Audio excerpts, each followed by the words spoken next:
Sinusitis বর্তমানে তো আসে, রোগীরা নাকের পলিপ, বাম পাশে ডান পাশে নেজাল পলিপ থাকে, আর সাইনাসে ব্যথা থাকে, মাথা ব্যথা থাকে, পলিপাস। হ্যাঁ, তো অনেকের আবার শ্লেষা যায় রশির মতো আঠা আঠা। তো এগুলো লক্ষণ সদৃশে ঔষধ দিলে ওগুলো ভালো হয়ে যায় ইনশাল্লাহ।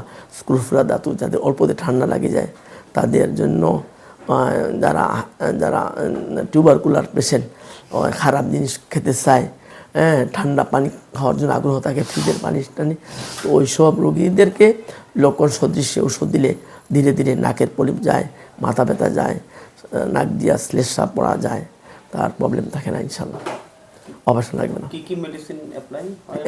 দিব সাধারণত নাক যাতে বন্ধ থাকে তাতে আর্সেনিক আয়ন দিই, অ্যাসিড নাইট্রিক দিই, তারপর